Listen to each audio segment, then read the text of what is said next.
ज्ञान में एक भाई और बहन चलते थे, लेकिन आप समझ सकते हैं कि माया किसी समय किसी को भी अपने अधीन कर सकती है।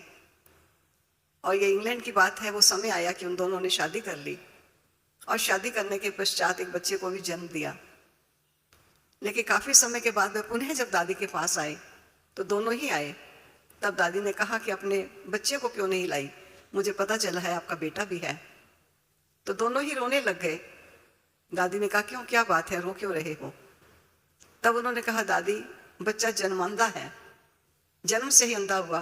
कर्म हमने बुरे किए, लेकिन बुरे कर्मों का परिणाम शायद हमारे बालक को भोगना पड़ा। दादी ने कहा, ऐसा कभी नहीं हो सकता, हर एक अपने कर्मों का दंड और कर्मों का फल प्राप्त करता है। लेकिन दूसरे ही दिन दादी के कहने पर वो अपने बेटे को लेकर वहां पहुंचे। तो दादी उस दिन सतगुरुवार का दिन होने के नाते दादी सबको जल पिला रही थी। तो बच्चे को भी मां लाई और दादी ने उसके मुख में जल डाला। बच्चे को अवश्य जल स्वादिष्ट लगा। जल पीने के बाद कुछ क्षणों के बाद पुनः वो माँ की गोदी से उठा और दादी की तरफ आया और दादी की गाल पर हाथ करके कहता है कि मुझे पुनः दो। तो दादी ने उसको दोबारा उसके मुख में जल डाला और पीकर फिर वो माँ के पास गया।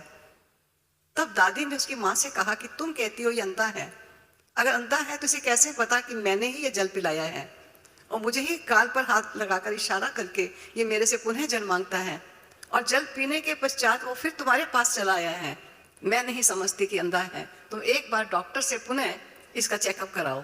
तो फिर रोने लगी कि डॉक्टर ने हमें लिखत में दे दिया, क्योंकि 3 ऑपरेशन भी इसके हो चुके हैं, लेकिन लिखत में दे दिया कि बच्चा अंधा है, अब हम कैसे उसके पास जाएं। तो दादी के आग्रह करने पर वे पुनः डॉक्टर के पास पहुंचे। उसने कहा, जबकि सर्टिफिकेट दे दिया अंधा है, फिर क्यों लाए? कहा, हमारे बड़ों ने कहा है कि एक बार चेक करो।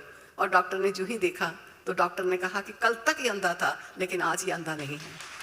तो जो कहा गया है कि करामत कहर खुदाई, कभी दादी ने इस प्रकार की करामत को खुदा का कहर समझकर कभी स्वीकार नहीं किया। दादी ने कहा, ये कोई जल मेरे पिलाने से इसकी आंखें नहीं आई हैं, लेकिन इसका समय भोगना का पूरा हुआ और पूरा होने का निमित्त कारण बना कि बाबा का अमृत पिया और उसकी आंखें आ गई। तो इस प्रकार दादी हर बात में कहीं महिमा स्वीकार ना हो जाए और सदा ही बाबा के गुणगान गाती रही।